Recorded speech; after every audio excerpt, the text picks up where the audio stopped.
ఓ కుమ్మరి జగదుత్పత్తి దారి చీకటమన్నైన నా వంక చల్లగా చూడుమయా చల్లగా చూడుమయా పనికి రాని పాత్రనని పారవేయకుమా వంగి పొరలు పాత్రగా నన్ను నింపుమా సువార్తలోని పాత్రలన్నీ యేసును పొగడుచుందా సాక్షిగా నుండు పాత్రగా చేసి సత్యముతో నింపుము తండ్రి సత్యముతో నింపుము తండ్రి కుమ్మరి ఓ కుమ్మరి జగదుత్పత్తి చీకటమన్నైనా నా వంక చల్లగా చూడుమయా చల్లగా చూడుమయా విలువలేని పాత్ర నేను కొనువారు లేరెవరు వెలలేని నీదు రక్తంబుతో వెలుగొందు పాత్రగా చేసి ఆటంకంబుల నుండి నన్ను తప్పించి ఎల్లప్పుడు కావుమయ్యా పగిలి ఉన్న పాత్రం నేను సరిచేసి వాడుమయ్యా సరిచేసి వాడుమయ్యా. వాక్యాన్ని ధ్యానం చేద్దాం. యెషయా గ్రంథము 64వ అధ్యాయం 8వ వచనం చదువుకుందాం. యెహోవా, నీవే మాకు తండ్రివి, మేము జిగటమన్ను, నీవు మాకు కుమ్మరి వాడవు, మేమందరము నీ చేతి పని అయి ఉన్నాము. ప్రార్థన చేసుకుందాం. తండ్రి అయిన దేవా, పరిశుద్ధుడా, నీకు స్తోత్రాలయ్యా. ఈ వాక్య ధ్యానములో నా తండ్రి నీ సహాయం అడుగుచున్నాను తండ్రి. నీవు సహాయం చేస్తే మాకు మేలయ్యా తండ్రి. నాయన పరమ కుమ్మరివైన నీవు నా తండ్రి మంటి పాత్రలుగా ఉన్న మమ్ములను ప్రభువా నీ మహిమతో నింపమని ప్రార్థిస్తున్నాను తండ్రి. ఆ యొక్క మహిమతో నింపబడాలంటే నా ప్రభువా పరమ కుమ్మరివైన నీవు నా తండ్రి నా ప్రభువా మా జీవితాలను మలచాలి తండ్రి. ఆ యొక్క సహాయము ఈ వాక్యము ద్వారా మాకు అనుగ్రహించమని యేసయ్య నామమున అడుగుచున్నాము తండ్రి. ఆమేన్, ఆమేన్, ఆమేన్. యెహోవా, నీవే మాకు తండ్రివి. ఇది క్రైస్తవులకు మాత్రమే కాదండి. ఈ యొక్క మాట మనుష్యులుగా పుట్టిన ప్రతి ఒక్కరు కూడా ఆయనే వారికి తండ్రి. అది వాళ్ళు ఏ మార్గాలన్నా ఎంచుకొనివ్వండి, ఏ యొక్క బ్యాక్గ్రౌండ్ నుంచి రానివ్వండి, ఏ యొక్క విశ్వాసాన్ని కలిగి ఉండనివ్వండి, ఏదైనప్పటికీ కూడా మనుష్యులు అన్నటువంటి ప్రతి ఒక్కరు కూడా ఈ ప్రపంచంలో దేవుని వలన పుట్టినటువంటి వారే. హల్లెలూయా. ఆది కాండములో ఏం వాక్యం రాయబడినది? నేల మంటితో నరిని చేశాను. మొట్టమొదటి ఆది మానవుడైనటువంటి ఆదామును నేల మంటితో నరుని చేశాను. మనలందరినీ కూడా పరమ కుమ్మరి అనేటువంటి ఆయన మరి మనలందరినీ కూడా చేసినటువంటి దేవుడు. మేము జిగటమను, నీవు మాకు కుమ్మరి వాడవు, మేమందరము నీ చేతి పనివై ఉన్నాము. మనందరి జీవితాలలో లేదంటే మనందరము మలచబడినటువంటి విధానము ఏమనగా ఆయన చేతులతో మనలను తయారు చేసినటువంటి దేవుడు, ఆయన చేతులతో మనల్ని మలచినటువంటి దేవుడు, ఆయన చేతులతో మనల్ని పెంచినటువంటి దేవుడు. గర్భంలో పడినప్పటి నుంచి కూడా మనలందరినీ కూడా దేవుడు తన యొక్క స్వారూప్యములోనికి మార్చుకొనుటకు లేదంటే ఒక మంచి పాత్రలుగా దేవుడు మనకు చేయుటకు మరి ఆయన ఎంతో ఇష్టమైనటువంటి దేవుడు. అదే విధముగా మరి ఇర్మియా గ్రంథములో కూడా మరి చక్కని వాక్యాలు రాయబడి ఉన్నది.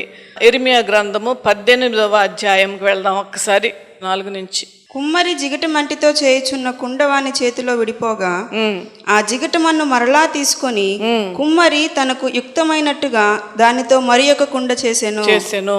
6వ వచనం కూడా చూడమ్మా.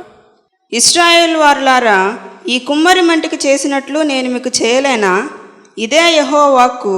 జిగటమన్ను కుమ్మరి చేతితో ఉన్నట్టుగా ఇశ్రాయేలు వారులారా మీరు నా చేతిలో ఉన్నారు. ఇశ్రాయేలీలు వారాలారా అంటే అర్థం ఏంటి?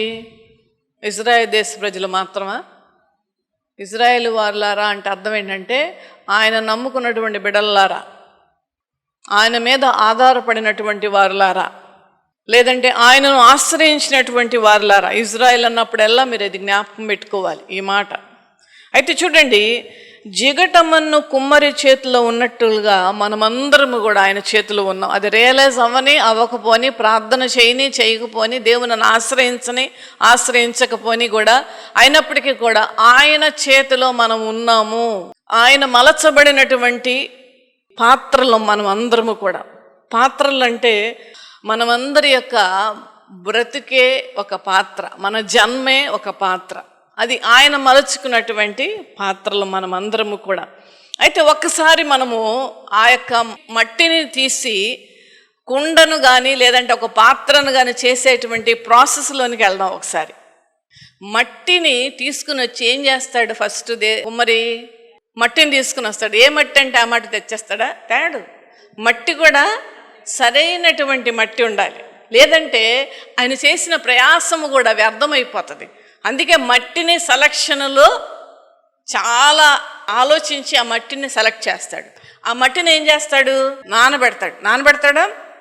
నానబెట్టిన తర్వాత ఆ నానబెట్టక ముందు ఏం చేస్తాడంటే దానిలో ఉన్నటువంటి రాళ్లను తీసేస్తాడు, రప్పలను తీసేస్తాడు, దానిలో ఉన్న గడ్డిని తీసేస్తాడు, దానిలో ఉన్న చెత్తను తీసేస్తాడు. ఎందుకంటే అవన్నీ కూడా ఆ మట్టిలో కలిసిపోతే ఆ పాత్రలు సరిగ్గా రావు. అవన్నీ తీసేస్తాడు. తీసిన తర్వాత ఏం చేస్తాడు? అడుసు తొక్కుతాడు. ఎంతసేపు తొక్కాలో తెలుసు, దాన్ని 3 రోజులు తొక్కాలట మరి నాకు తెలిసినంత వరకు కూడా. ఎందుకంటే ఆ మట్టి చాలా స్మూత్గా తయారవ్వాలి. అయితే చూడండి, దేవుడు కూడా మనలను ఆ పాత్రలుగా చేస్తూ ఉన్నప్పుడు చూడండి, మనలో ఉన్నటువంటి ఆ చెత్తను తీసివేయడానికి ఇష్టపడతాడు. మనలో ఉన్నటువంటి రాళ్లను ఆ యొక్క ప్రాసెస్లో తీసివేసేటువంటి పరిస్థితులు మనలోకి వస్తాయి, తీసేయాలి కూడా. అప్పుడే మన ఘనమైనటువంటి పాత్రలుగా మనం ఉండబడతాం. మనం దానికి ఒప్పుకోవాలి. మనలో ఉన్న చెత్తను నువ్వు తీసేయి ప్రభువా అని మనం అడగాలి. ముందుగా మనకు అసలు ఇష్టం ఉండాలి. అంతకంటే ముందుగా అసలు మనం ఏం తప్పు చేస్తున్నాం అనేటువంటి ఆలోచన మన జీవితంలో మనం కలిగి ఉండాలి. ఆ రాళ్లను రప్పలు తీస్తున్నటువంటి ప్రాసెస్లో కొంత పెయిన్ ఉంటుంది. ఆ యొక్క మట్టిని కుమ్మరివాడు తొక్కుతూ ఉన్నప్పుడు ఆ పెయిన్ ఉంటుంది. ఆ శ్రమల గుండా మనల్ని కూడా దేవుడు తీసుకుని వెళ్తూ ఉంటాడు. ఎందుకనగా శ్రమలు సరైనటువంటి క్రైస్తవ బిడలుగా ఆత్మీయంగా బలపడడానికి అది అవసరమవుతాయి. శ్రమలు లేకుండా పరలోకం మనకి లేదు. మన ప్రభువు శ్రమలు పడకుండానే ఆయన మనకు రక్షణ ఇచ్చాడండి. ఆయన మన కొరకు సమస్తాన్ని అర్పించి మనకిచ్చిన రక్షణ. ఆయనే మన జీవితాలకు ఉదాహరణ. చాలామంది ఏంటంటే యేసు ప్రభువుని నమ్ముకో అమ్మా కష్టాలు తీరిపోతాయి, యేసు ప్రభువుని నమ్ముకో అప్పులు తీరిపోవు అని అంటలా. నేను రాంగ్ అర్థం చేసుకోబాకండి. ఖచ్చితంగా తీరతాయి, కానీ అవి రాకుండా చేయమని అడగడం భావ్యం కాదు. అది మనకి వస్తాయి. కష్టాలు అన్నాక మనందరికీ వస్తాయి, ఇబ్బందులన్నీ కూడా వస్తుంటాయి. ఎందుకంటే మనము సరైనటువంటి పాత్రలుగా ఆయన యొక్క దృష్టిలో, ఆయన ఉద్దేశంలో మనం ఉండాలనంటే ఆయన చేస్తున్నటువంటి ఆ ప్రాసెస్లు గుండా మనం వెళ్ళాలి. ఒక పాత్ర తయారు చేయబడాలంటే ఆ మట్టి తీసుకురావాలి, దానిలో ఉన్న రాళ్లను తీసివేయాలి, దాన్ని నానబెట్టాలి, దానిని కాలుతో తొక్కాలి. ఆ యొక్క దాని గుండా వెళుతున్నప్పుడు మట్టి ఏ విధముగా ఇబ్బందులు కొలిమిలో వెళ్తుందో, మట్టి ఏ విధముగా అనేకమైనటువంటి శ్రమలను పొందుకుంటుందో, అదే విధముగా ఒక మంచిగా మనం తయారు చేయబడాలంటే, దేవుని నామములున్న సకల ఆశీర్వాదాలు మనం పొందుకోవాలంటే, ఘనమైనటువంటి వారుగా మనం తయారు చేయాలని దేవుని యొక్క ఉద్దేశమై ఉన్నప్పుడు ఖచ్చితంగా ఆయన చేతులలో మనము ఇమిడిపోవాలి. చేతుల్లో ఇమ్మడం అంటే అర్థం ఏంటి? ఆయన చేతులలో ఇమిడిపోవడం అంటే నలగాలి.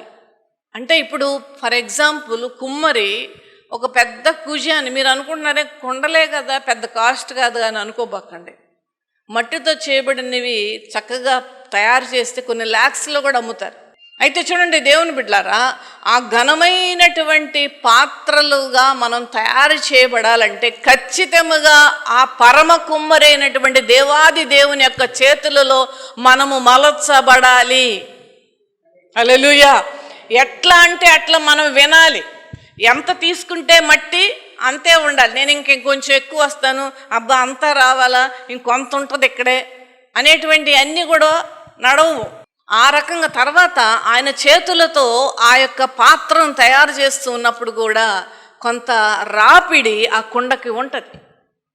అదే విధముగా మనలను కూడా దేవుడు ఒక ఘనమైనటువంటి వారుగా తయారు చేయడానికి ఆ రాపిడి మన మీద కూడా ఉంటుంది. అంతేగాని శ్రమలలో కృంగిపోవమని కానీ, శ్రమలలో బాధపడమని కానీ, శ్రమలలో కన్నీళ్లు పెట్టడం కానీ, లేదంటే రకరకాలైన మాటలు అంటూ ఉంటాం కదా, ఇలాంటి మాటలన్నీ దయతో మనం మానేయాలండి. నేను పదే పదే చెప్తున్నాను ఈ మాటలు మీకు. ఇటువంటి మాటల వలన మనకి ఏమాత్రం ఉపయోగపడకుండా ఉండగా మన దుష్టుడైనటువంటి లేదంటే మనకు విరోధైనటువంటి అపవాది మనల్ని చూసి సంతోషిస్తాడు. మనం ఎప్పుడు కూడా దేవుణ్ణి మహిమపరిచేటువంటి వారముగా ఉండాలి. కృంగిపోయేటువంటి మాటలు మన దగ్గర ఉండడానికి వీల్లేదు. ఒకవేళ శ్రమల గుండా మనం వెళ్తాం. ఈ రోజుల్లో చాలా, నేను చెప్తున్నాను కదా, నేను కూడా మీలాంటి మనిషిని ఇక్కడ వాక్యం చెప్తున్నప్పుడు తప్పించి, శ్రమల గుండా వెళుతూ ఉన్నప్పుడు ఏమనుకుంటుంది అనిపిస్తుంది అంటే, అబ్బా నేను తట్టుకోలేను అనిపిస్తుంది. అనిపించడానికి కూడా సమంజసమే, ఆ పరిస్థితులు వస్తాయి. కానీ ఆ శ్రమలలో ఉన్నటువంటి సిరులను మనము గమనించుకోవాలి దేవుని బిడ్డలారా. యేసు ప్రభుల వారు మరి తండ్రి అయినటువంటి దేవుని ఆజ్ఞ మేరకు మరి ఆయన ఈ లోకమునకు వచ్చి సర్వ మానవాళి యొక్క రక్షణార్థమై ఆయన శ్రమల గుండా వెళ్ళిన తర్వాత ఏమొచ్చింది ఆయనకి? తండ్రి కుడిపార్శ్వ మీద కూర్చునేటువంటి మహిమను దేవుడు పొందుకున్నాడు. అంతేకాదు ఈ లోకమునకు తీర్పు ఇచ్చుటకు గొప్ప అధికారాన్ని ఆయన పొందుకున్నాడు. అంతేకాదు ఈ లోకములో సమస్తమైన మానవాళి రక్షణ ఆయన ద్వారా వచ్చినది అనేటువంటి గొప్ప పేరును ఆయన సంపాదించుకున్నారు. మరి మనము కూడా ఈ శ్రమల గుండా వెళుతూ ఉన్నప్పుడు దాని తర్వాత నాకు ఖచ్చితంగా ఆ ఘనత ఉన్నది అనేటువంటి విషయం మనం ఎప్పుడు కూడా మర్చిపోకూడదు. అటువైపు మనం చూడాలి. కానీ ఈ రోజున మనం ఎదుర్కొంటున్నటువంటి సమస్యలు, ఈ రోజున మనం ఎదుర్కొంటున్నటువంటి ఇబ్బందులు, ఈ రోజున మనం ఎదుర్కొంటున్నటువంటి అనారోగ్యాలను బట్టి మనము బ్రతకకూడదు. అయితే చూడండి దేవుని బిడ్డలారా, చాలాసార్లు దేవుని యొద్ద అవిధేయత మనం చూపిస్తూ ఉంటాం. అదే ఇక్కడ చెప్తున్నాడు ఇర్మియా గ్రంథంలో. చూద్దామండి, అదే 3వ వచనం చదవమ్మా. నేను కుమ్మరి ఇంటికి వెళ్ళగా వాడు తన సార మీద పని చేయుచుండెను. కుమ్మరి జిగటమంటితో చేయుచున్న కుండ వాని చేతిలో విడిపోగా. చాలా ఎక్కడొక్కసారి ఆగుదాం.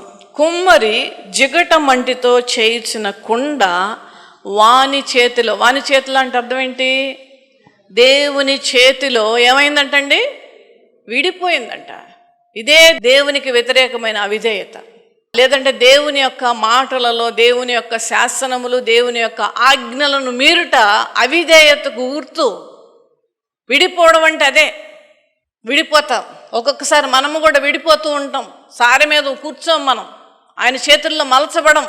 ఆయన ఇష్టానుసారముగా, అయ్యా ఏ పాత్ర చేసుకుంటావో నీకే సరెండర్ అవుతున్నాను ప్రభువా అని మనం అన్నప్పటికీ కూడా కొన్నిసార్లు మన యాటిట్యూడ్ వలన కానీ, మన మాటల వలన కానీ, ఆ యొక్క జీవిత విధానములలో కానీ మనం చాలాసార్లు అవిధేయత చూపిస్తాం. అంటే ఆయన చేతిలోంచి మనం విడిపోతాం. అప్పుడు దేవుడు ఏం చేస్తాడు? చదువమ్మా తర్వాత. ఆ జిగటమన్ను మరలా తీసుకొని ఆ జిగటమన్ను మరలా తీసుకుని కుమ్మరి తనకు యుక్తమైనట్టుగా దానితో మరి ఒక కుండ చేసెను. చూసారండి, కుమ్మరి తనకు యుక్తమైనట్లుగా. చూడండి, మొట్టమొదట ఏంటంటే దేవుడు ఒక ముద్దను తీసుకున్నప్పుడు చిన్న పిడత ముంత లేదంటే ఒక ప్రమిదో చేద్దాం అని అనుకోడు. దేవుడు ఒక అద్భుతమైన పాత్ర చేయాలనేటువంటి ఉద్దేశంతోనే దేవుడు ఆ యొక్క మట్టిని తీసుకుని ప్రారంభిస్తాడు. ఒక అందమైనటువంటి పాత్ర, ఒక ఘనమైనటువంటి పాత్ర. చూడండి, నేను చెప్తున్నాను కదా, మరి ఇందాక నేను చెప్పాను కొన్ని లక్షలు కూడా ఉంటాయండి. దీన్ని సరైనటువంటి విధానంలో చేసి దానిని అద్భుత రీతిగా కాల్చి రాజస్థాన్ మట్టితో చేయబడినటువంటి చాలా అద్భుతముగా లక్షల్లో ఉంటాయి అవి. అయితే చూడండి దేవుని బిడ్డలారా, మరి ఈ మట్టితో తయారు చేయబడినటువంటి ఆ వస్తువులు మొట్టమొదటగా దేవుడు తీసుకున్నప్పుడు ఒక ఘనమైనటువంటి పాత్ర చెయ్యాలనే దేవుడు ఆ మట్టిని తీసి దాని మీద వేస్తాడు. ఎందుకంటే మరలా జ్ఞాపకం చేస్తున్నా నేను, ఆ మట్టి మరేదో కాదు, ప్రాసెస్ గుండా వెళ్ళినటువంటి మట్టి. ప్రాసెస్ గుండా అంటే ఏంటి? తొక్కబడినటువంటి మట్టి, రాళ్ళు తీసివేసిన మట్టి, గడ్డి చెత్త తీసివేయబడినటువంటి మట్టి, 3 దినాలు నానబెట్టినటువంటి మట్టి. అయితే ఒక్కొక్కసారి అక్కడంతా విధేయత చూపించి ఒకసారి సారె మీద కూర్చున్నప్పుడు మనము, అనగా ఆయన చేతులతో మనల్ని మలుస్తూ ఉన్నప్పుడు ఒక్కొక్కసారి మనము ఆయన చేతిలో విడిపోతాం. ఎందుకు విడిపోతాం తెలుసా? మీరు ఎవరినైనా అడగండి కుమ్మరిని, ఎందుకు విడిపోతుందంటే పాత్ర ఆయన ఆ తిప్పుతూ ఉన్నప్పుడు వేళ్లను ఆ సరైనటువంటి రీతిలో ఆ మట్టి ఆయన చేతులలో ఎమడకపోతే, ఆయన టచ్ ఆ యొక్క మట్టి మీద లేకపోతే, సరైనటువంటి విధములో ఆ వేళ్ల మధ్యన ఆ మట్టి లేకపోతే ఆయన అనుకున్నటువంటి పాత్ర తయారు చేయబడదు. అంతేకాకుండా అది విడిపోతుంది. విడిపోయినప్పుడు మనం ఏం చేయాలంటే మరలా ఆయన వద్దకే రావాలి. పగిలి ఉన్న పాత్రను నేనయ్యా సరిచేసి నన్ను వాడుకో అయ్యా, పక్కన పెట్టేసేయద్దు, నన్ను పనికిరాని పాత్రని పారేయద్దు ప్రభువా. ఎంత అద్భుతమైన పాట అండి. మనందరి జీవితాలు కూడా అంతే దేవుని బిడ్డలారా. ఆయన లేకపోతే మన జీవితం పనికిరానిదే. ఆయన చేతులు మన జీవితం మీద పడకపోతే మన జీవితాలు వేస్ట్, ఎందుకు పనికిరానిగా తయారవుతాయి. ఆయన చేతులలో ఈ మట్టి విడిపోయినప్పుడు మరలా ఆయన తీసుకుంటున్నప్పుడు ఆ ప్రాసెస్కు మనం ఒప్పుకోవాలి, లేదా దేవుడు దానిని డిస్ట్రాయ్ చేస్తాడు.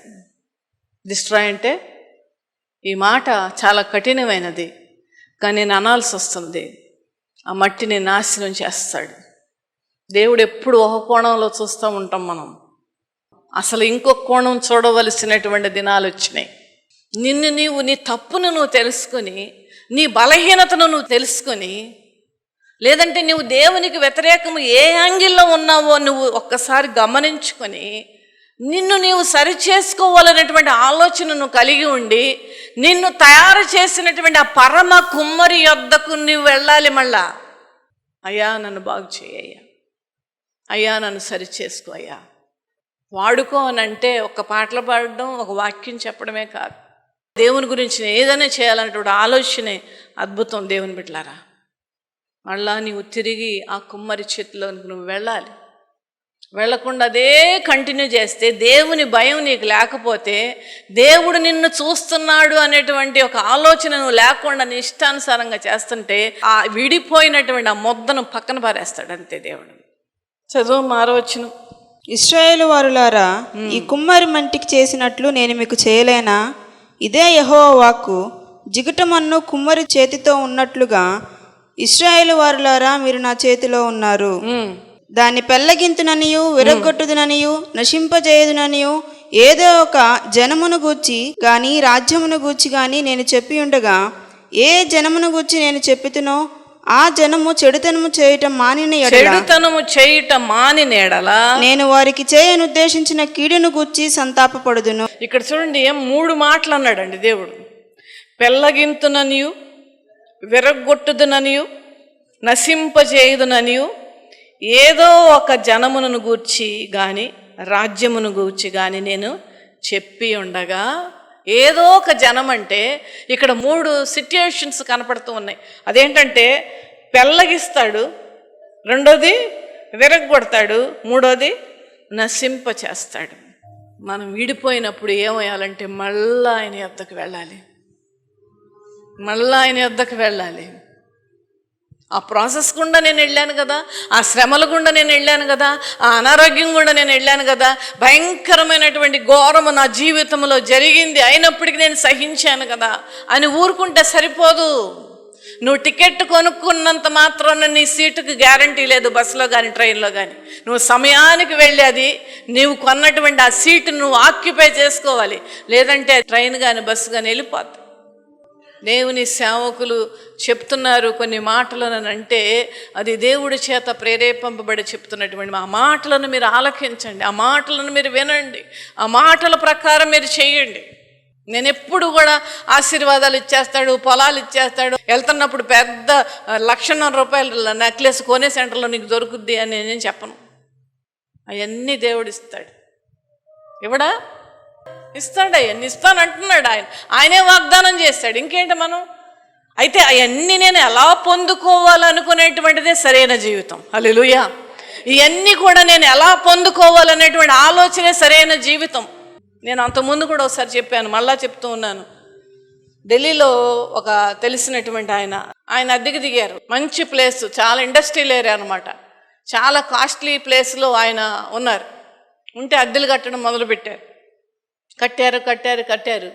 వాళ్ళ తర్వాత వాళ్ళు ఓనర్స్ వచ్చి అన్నారు, మేము దుబాయ్ వెళ్తున్నాం, దుబాయ్ ద కంట్రీ వెళ్తున్నాం, మేము ఇల్లు జాగ్రత్త చూసుకోండి, మీరు చూసుకుంటున్నారు బాగా, చాలా మంచి ఆయన, ఇప్పుడు సేవకుడు అయ్యాడు ఆయన, అయితే మీరు బాగా చూసుకోండి, మేము ఏదో దేశం వెళ్తున్నాం అని చెప్పేసి అని అన్నారు. అయితే అద్దె యాజ్ యూజువల్గానే నెలలో వేసేసేయండి అని చెప్పారు.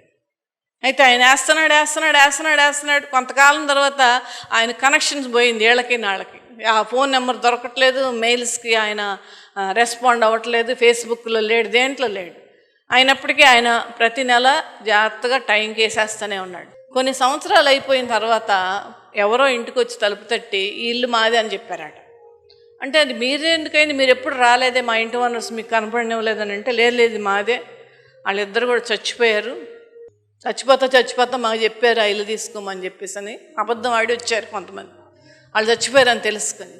అయితే ఆయన వాళ్ళ స్నేహితులు ఎవరైతే చనిపోయారో వాళ్ళ స్నేహితులను ఆశ్రయించినప్పుడు అలాంటిది ఏం చెప్పలేదు వాళ్ళు అని అంటే అప్పుడు కోర్టుకు వెళ్ళారు. వాళ్ళు కోర్టుకు వెళ్ళారు. కోర్టు ఏం తీర్పిచ్చిందో తెలుసా? ఆ ఇల్లు ఈందే అని ఇచ్చింది. కొన్ని కోట్లు ఖరీదు చేసేటువంటి ఇల్లు. దేవుడు చేసిన కార్యం కదా అది. కనుక దేవుని బిడ్డలారా చూడండి, నేను ఎందుకు ఉదాహరణ చెప్తున్నానంటే ఆయన సకల ఆశీర్వాదములకు కారణభూతులైన పరలోకపు తండ్రి, ఆయన మన గురించి అవన్నీ కూడా చేశాడు, అవన్నీ ఇస్తాడు, అవన్నీ మనకు అనుగ్రహిస్తాడు. కానీ అవన్నీ కూడా నేను ఎలా పొందుకోవాలి అనుకునేటువంటిదే మన యొక్క జీవిత విధానము. దేవుని బిడ్డలారా, ఆ పెళ్ళగించినప్పుడు లేదంటే ఆ విడిపోయినటువంటి మన జీవితాలు ఆయన చేతిలో సరైనటువంటి ఆ ఒబీడియన్స్ కానీ, సరైన విధేయత కానీ, మాట వినని తత్వము కానీ మనలో ఉన్నప్పుడు, ఆ విడిపోయినప్పుడు మరలా ఆ యొక్క మట్టి ఆయన తీసుకుంటున్నప్పుడు మనము విధేయత చూపించాలి. అప్పుడు కూడా నేను రాను, నేను చెయ్యను అని అంటే అప్పుడు ఏం చేస్తాడంటే ఈ మూడోది జరుగుద్ది. ఏం జరుగుద్ది చూడండి, దాన్ని నిన్ను పెళ్ళగింతును విరగొట్టుదుననియు నశింపచేయుదునని ఏదో ఒక జనమున గూర్చి దాని రాజ్యమును గూర్చి కానీ నేను చెప్పి ఉండగా, నేను చెప్పాను, ఇది ముందే చెప్తున్నాడు దేవుడు. మరలా ఒక్కసారి ఉదయకాల సమయంలో మనకు జ్ఞాపకం చేస్తున్నాడు. దేవుని బిడ్డలారా, అంతవరకు మన జీవితాలను తెచ్చుకోవద్దు. మనందరి జీవితాలలో నాదేంటి మీదేంటి ఎవరిదైనప్పటికీ కూడా కొన్ని బలహీనతలు ఉన్నాయి.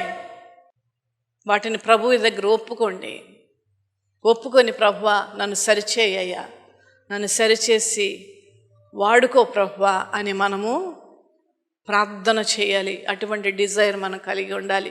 అదే గనక మనం చేస్తే ఒకవేళ విడిపోయినప్పటికీ కూడా, ఒకసారి మనం ఏదో ఒక పరిస్థితులలో దేవునికి దూరమైనప్పటికీ కూడా, దేవునికి దూరముగా బ్రతికినప్పటికీ కూడా, భక్తి జీవితం చేయనప్పటికీ కూడా, దేవుని భయం మనకు లేనప్పటికీ కూడా మరలా తిరిగి ఆయన వద్దకు వెళితే, నేను చెప్పాను కదా ఇందాకడ, ఆయన మాత్రమే పగిలినటువంటి మన కొండలను బాగు చేసేటువంటి దేవుడు. ఆయన మాత్రమే ఆయన తప్పించి ఇంకెవ్వరు కూడా చేయలేరు. అది చేయగలిగినటువంటి ఆ పరమ కుమ్మరి అయినటువంటి ఆ ప్రభు యొద్దకు మనం వెళ్ళాలి. ఆయన మాత్రమే చేయగలడు.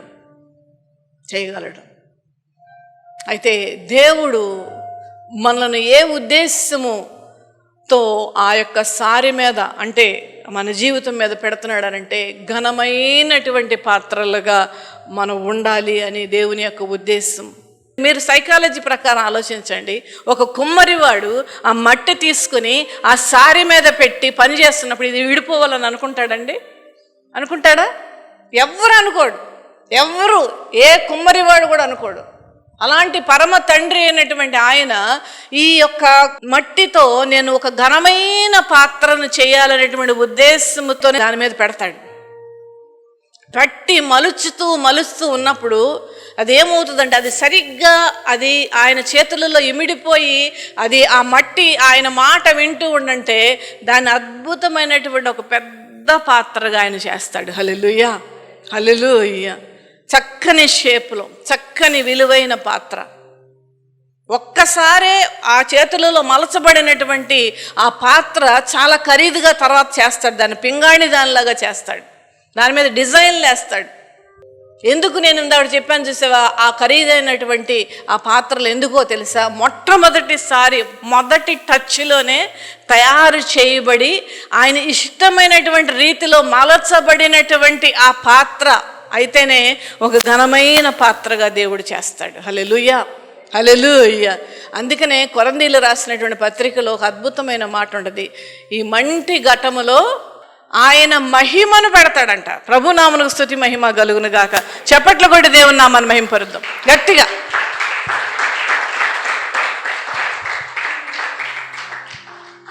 అయితే ఈ మట్టి ఘట్టములో దేవుడు మహిమను పెట్టాలని ఆసక్తి చూపిస్తున్నాడు. ఆయన ఆ మహిమను ఆయన కనపరచాలని ఆసక్తి చూపిస్తున్నాడు. అందుకనే కదా పెద్ద పెద్ద పోస్టులు ఎలా వెళ్తున్నాయండి, పెద్ద పెద్ద ఉద్యోగాలు ఎందుకు వస్తున్నాయి? రిక్షా వాళ్ళ పిల్లలకి, కూలి చేసుకునే వాళ్ళ పిల్లలకి ఐఏఎస్ ఆఫీసర్లు అవుతున్నారు ఈ రోజున. మనల్ని అందరినీ కూడా ఘనమైన పాత్రలుగా తీయాలనే ఆయన యొక్క ఉద్దేశం. అయితే మనం ఘనపరచబడాలి అని అంటే కనుక ఘనపరచబడాలి. మన యొక్క జీవితాలు బాగుండాలి, ఘనముగా ఉండాలి. సొసైటీలోనేంటి, కుటుంబంలోనేంటి, ఎక్కడైనా నువ్వు ఎక్కడికి వెళ్ళినప్పటికీ కూడా నీకంటూ ఒక ఐడెంటిటీ, నీకంటూ ఒక విలువ, నీకంటూ ఒక వర్దిగా నువ్వు ఉండాలి అని అంటే నువ్వు ఆ ఘనుడైనటువంటి ఆ దేవుని చేతిలో నువ్వు మలచబడాలి. అందుకనే రోమీలు రాసినటువంటి పత్రికలో కూడా ఒక మాట ఉంటుంది, ఘనతకు కొన్ని, ఘనహీనతకు కొన్ని. మనం ఘనంగా ఉండాలండి, ఘనహీనంగా ఉండాలా? ఏదో ఒకటిలే మొంతో లేదంటే ఒక ప్రేమిదో చేసేస్తే చాలే దేవుడు అనుకుంటున్నారా? ఘనహీనమైనవి ఏంటి? చిన్న చిన్న మూతలు, చిన్న చిన్న ముంతలు, అవి ఘనహీనత. అట్లకి ఏం ఉండదు. ఎక్కువ పెద్ద కాస్ట్లీ కొండలు కొన్న తర్వాత ఒక ముంత ఫ్రీగా ఇవ్వ అంటే కూడా తీసుకుపో అంటాడు కుమ్మరి. అంటాడా అనడా? అవన్నీ ఘనహీనతమైనటువంటి, అవి మట్టిలో పడేస్తుంటాయి. అట్లా అదే కుమ్మరి చేతిలో ఇమిడిపోయిన మట్టి చక్కని షేపులోకి వచ్చి దాన్ని అద్భుత రీతిగా కాల్చి దానికి మంచి రంగేసి దానికి మంచి పెయింటింగ్లు వేసి అక్కడెక్కడో మాల్స్లో పెడతాడు. అది లక్షల్లో అమ్ముడవుతుంది. దేవుడు మనలను ఘనమైనటువంటి వారిగా చేయాలని ఆశపడుతున్నాడు.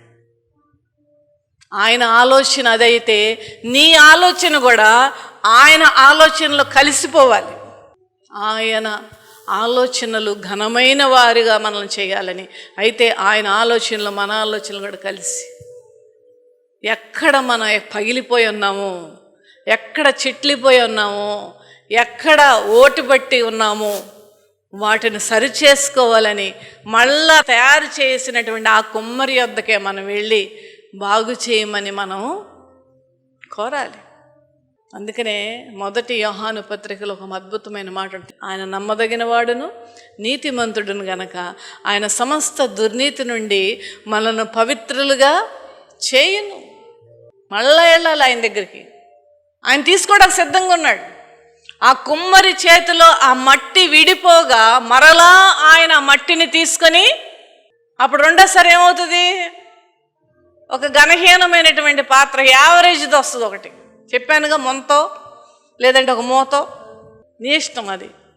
మీరు చక్కటి ఘనమైన పాత్రలుగా ఉండాలి అని మీకుంటే ఆయన చేతిలో మీరు విమిడిపోండి, ఆయన మాట వినండి. ఆయన ఎలా మలుచుకుంటే అలా మలచబడండి. అంతేకాదు, మెయిన్ థింగ్ ఏంటంటే ఆయన అడుసు తొక్కుతూ, ఆ మట్టిని తొక్కుతూ ఉన్నప్పుడు మనల్ని సరిచేయాలని, మనల్ని బాగు చేయాలని, మనల్ని సరిదిద్దాలని ఆయన ప్రాసెస్ చేస్తుంటే ఓపికతో మీరు ఎదురు చూడండి. ఆయన ఆ యొక్క సారి మీద పెట్టి ఆయన చేతులతో మనల్ని మలుస్తూ ఉన్నప్పుడు అద్భుతమైన రీతిలో తయారు చేస్తున్నాడు దేవుడు అని ఆలోచన మీరు కలిగి ఉండండి. మన జీవితాలలో ఆయన ఫింగర్ టిప్స్ ఉంటాయి. ఆయన చేతులతో మలచినటువంటి వారు మనమందరము కూడా. కనుక ఘనమైన పాత్రలుగా నిన్ను నన్ను చేయాలని దేవుడు ఆశపడుతూ ఉన్నాడు. ఆయన చేసేటువంటి ఆ ప్రాసెస్లో విధేయులై ఆయనను అడుగుతూ, ప్రభువా నాలో ఇంకేమున్నది లోపం, నాలో ఇంకా సరి చేసుకోవాల్సింది ఏమున్నది అని మనం కనుక్కుంటూ మన జీవితాలను సరిచేసుకుందాం. ఘనమైనటువంటి పాత్రలుగా మలిచేటువంటి ఆ దేవాది దేవుని యొక్క చేతులలో మనం ఎమిడిపోయి ఘనమైన పాత్రలుగా తయారు చేయబడటానికి మనం ఆయన యొక్క అధికారానికి ఒప్పుకుందాం. అటువంటి కృప దేవుడు మనందరికీ అనుగ్రహించును గాక. Amen, amen.